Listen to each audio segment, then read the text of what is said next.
उन्हाळ्यामुळे सांगली जिल्ह्यात दूध उत्पादन 1,00,000 लिटरने घटले. तीव्र उन्हाळ्यात चारा आणि पाणी टंचाईमुळे जिल्ह्यात दुधाच्या उत्पादनात घट झालेली आहे. मार्च आणि एप्रिल महिन्यात दैनंदिन संकलन सरासरी 1,00,000 लिटरने कमी झालेले आहे. जिल्ह्यात रोज सुमारे 16,00,000 लिटर दूध संकलन होते. यापैकी 50% पिशवीबंद दुधाची विक्री होते. उर्वरित दुधाचे राज्यभरात तसेच मोठ्या शहरात निर्यात होते.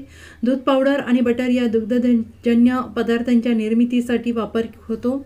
पावसाळ्याच्या 4 महिन्यात हिरवा चारा उपलब्ध असतो, त्यामुळे 10 ते 15% उत्पादन वाढते. मात्र उन्हाळ्यात उत्पादन घटल्याचे जिल्हा दुग्ध व्यवसाय विकास विभागाकडील आकडेवारीवरून स्पष्ट होत आहे.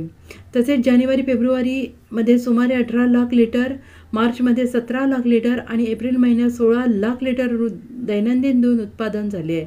उन्हाळ्यात पाणी आणि चारा टंचाई जाणवत असल्याने घट झाल्याचं दिसत आहे. नदीकाठावरील चारा तालुक्यात मोठ्या संख्येनं दुभती जनावरे आणि दुधाचा व्यवसाय आहे.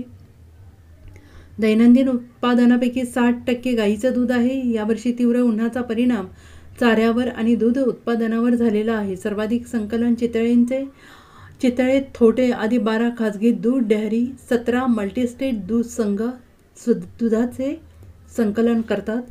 खाजगी डेअरींचे दररोज संकलन 8,50,000 लिटर आहे. यापैकी एकट्या चितळे डेअरीचे दररोजचे संकलन 8,00,000 लिटर आहे. Bureau report, SBN Marathi, Sangli.